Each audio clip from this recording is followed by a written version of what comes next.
moitos anos, as casas eran un auténtico reflexo de sobrecarga e de acumulación. Mobles macizos de madeira, vitrinas cheas de louza que apenas se usaban ou esas grandes lámpadas no teito do comedor feitas en bronce repletas de pingas de cristal que parecían sacadas do mesmo Palacio de Versalles. Cada recuncho tiña algo, ata o punto de que o espazo libre se volvía escaso. Un recordo dunha boda, unha figura de porcelana ou as fotografías da comunión de todos os parentes da familia. Cada superficie era unha oportunidade para colocar algo máis. Porque por haber non había sitio nin nas paredes. Ali colgábase de todo, dende o cadro coa foto da boda, pasando pola foto aérea da casa, ata calquera tipo de diploma. Esas paredes nas que estaba o principal elemento de decoración por excelencia nos anos 80 e 90, o gotelé. Co tempo, esa idea de canto máis mellor foi quedando atrás e a decoración deixou de ser símbolo de abundancia. Agora as novas xeracións queren casas minimalistas, mobles sinxelos de madeira prefabricada, liñas rectas e cores que pouco saen do branco máis do negro. Non hai cortinas, só estores. Tampouco reloxos, porque xa está o móvil, e os recordos tampouco abundan nas paredes, porque as fotos están no disco duro do ordenador. Con todo, ter menos cousas tamén é máis cómodo e sinxelo, sobre todo á hora de limpar o pó. E vos, sodes máis de decoracións excesivas con tapetes ata no cuarto de baño ou preferide o minimalismo? Un e cuarto, que como cambiaron as casas galegas. Maximino, que tal? Moi bons días. É que estes mobles xa non se atopan, isto que temos aquí, non? Esta viaxo pasado que temos hoxe. A mediados do siglo pasado, as casas do rural, e non tanto do rural, pois tiñan uns muebles distintos ao que hai hoxe, tiñan as cousas que se colgaban, todo era moi distinto. Aí melloramos moitísimo en certas cousas non, porque hoxe facer un marco para unhas fotos como isto non é fácil. Claro, é que esos mobles que había antes, Maximino, eran de madeira boa, non? Sí, antes todos os móveis se facían de madeira nobre, non se facían de prefabricado. Non era de calquera xeito, ahora, claro. Eu creo que a mediados do siglo pasado nin existían os prefabricados. O sea, todo se facía en carpintería de madeira, que eran, bueno, pues eran duros e seguros, os muebles eran moi seguros. Non eran tan cómodos como ahora, porque, claro, unha cama de antes era unha cama que non era cómoda como ahora son planas, non se afunden no medio, etcétera, etcétera. Bueno, eses cabeceiros que xa agora poucas camas ten, por exemplo, era todo como un pouco atarrococó, non, Maximino, dos mobles, digo. Bueno, eu entendo... Era moda, non? Entendo que daquela era moda, era o que había. Había que facer un testeiro e un cabeceiro, o sea, que había que facer dúas pezas para unha cama. Hoxe poñemos aí unha cousiña no suelo e xa está. Pero todo tuvo a súa historia, porque decorar antes unha habitación de unha casa ou un comedor ou unha cociña, pois facían falta cousas, pero non había o que había hoxe. De feito, aquí vemos un montón de cousas que, digamos, pois, un reloj de pared.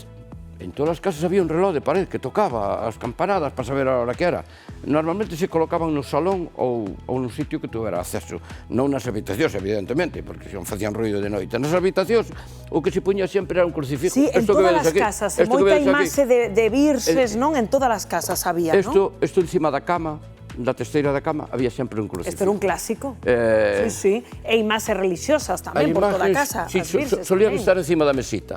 Encima da mesita ou colgadas, por exemplo, de colgar. Sí. Entón, todo isto era normal nunha habitación normal. Bueno, e o dos diplomas, antes pendurábanse todos, non?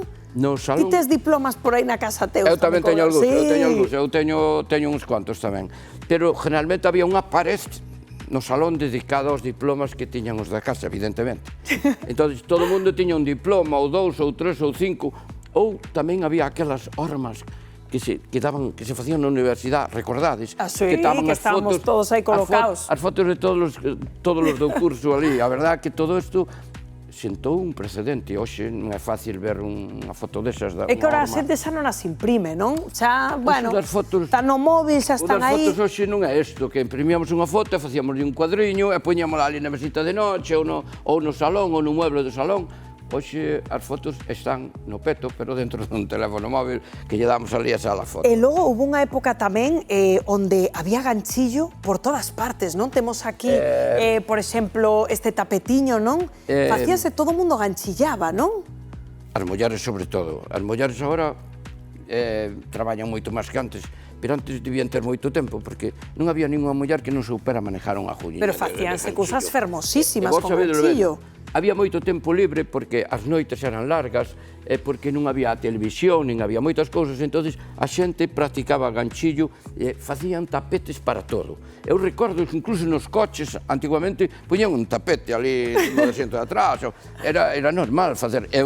Outra cousa que facían moito para as habitacións, os cojins con ganchillo. Iso cambiou moito tamén, non? Esas colchas, antes eran máis elaboradas, non? Claro, a xente tiña tempo, non é que o tuvera, é que gastaba o tempo nesas cousas, porque, claro, hoxe a vida vai tan rápida que non temos tempo a pensar como facer unha peza de ganchillo, etc. Entón, daquela todo iba moi despacio. E cando as cousas van despacio, pois son máis fáciles. E logo tamén eran moi típicas esas lámpadas de antes, non? Esta é unha lámpara de mesita. Esta é unha lámpara que colgaban nun salón, que vedes, moi antigua. Esta lámpara ten máis de 100 anos.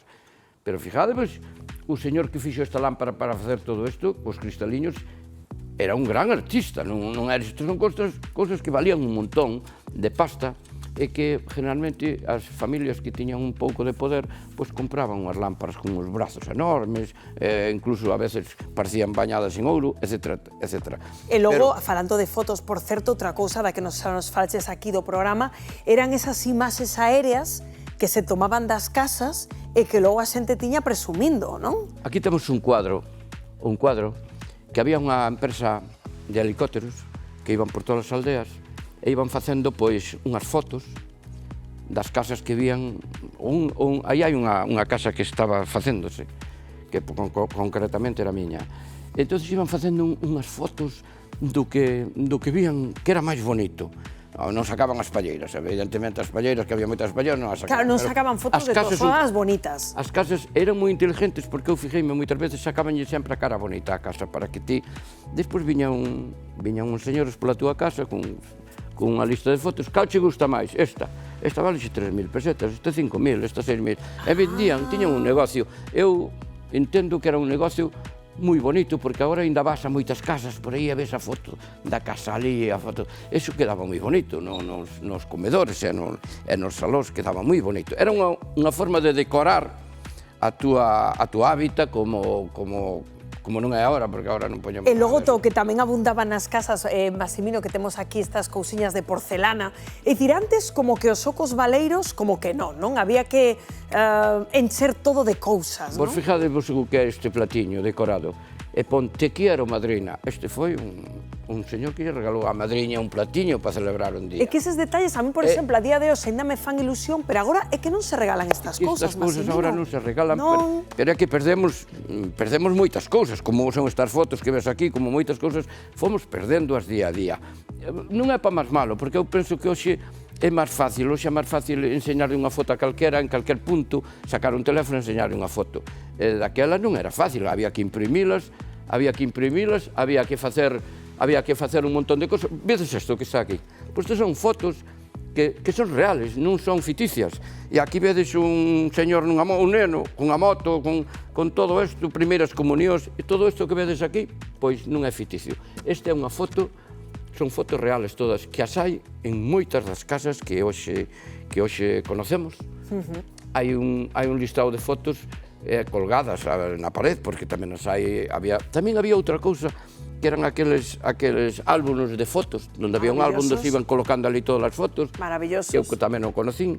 Pero, claro, as fotos do álbum non se vían. Se querías poñer no salón, poñerse un cuadro. Pero que maravilloso, porque son unha testemunha dunha época da historia das familias que, se non tiveran feito iso, pois acabaríase perdendo no tempo.